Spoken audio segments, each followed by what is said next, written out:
My 8-year-old son Mark has been doing a lot worse in school this year than he did last year. Last year he really looked forward to school in the morning, but now he hates going. I tried helping him with his homework, but that didn't help. Finally I asked him why he hated school, and it took a while before he'd talk about it, but eventually he said he hated it because of his teacher. He says she picks on him in class, and she's pretty unkind to the rest of the students too. I'm angry about this.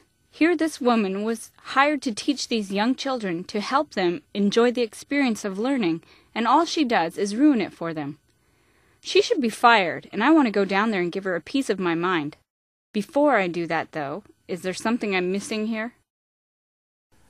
First, I want to congratulate you for caring about your son's education and happiness. By helping him with his homework and searching for the real reason he doesn't enjoy school, you've taken concrete steps that demonstrate your love for him. Nice work. Now, let's look at how you could handle this situation. Why is Mark's teacher behaving in such an unloving way toward your son and other students? Same old answer. We can't give what we don't have. Mark and the other students need unconditional acceptance from their teacher, and she simply doesn't have it to give because she never got enough real love in her own life.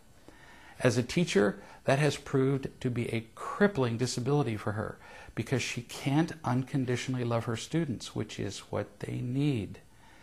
You'll feel entirely differently toward this woman if you can see her as disabled, empty, alone, and afraid, rather than intentionally malicious.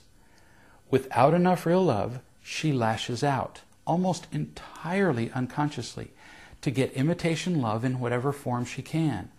When she picks on these young students, which is pretty easy to do in her position as a teacher, she gets a feeling of power that briefly distracts her from the pain of her emptiness.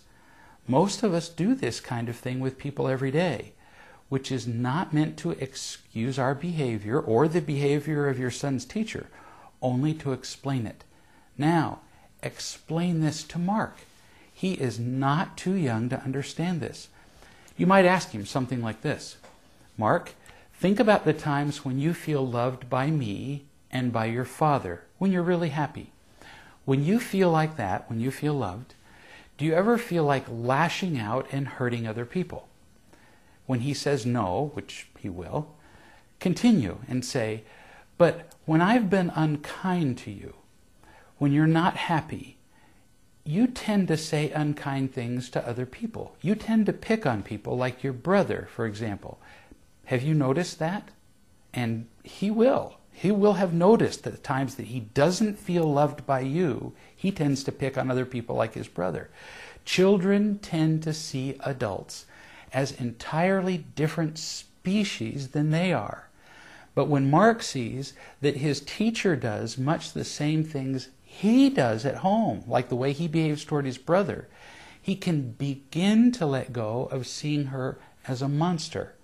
He can stop feeling victimized by her and see her instead as a human being. In our next session, we'll talk more about how you can help him see her even more differently.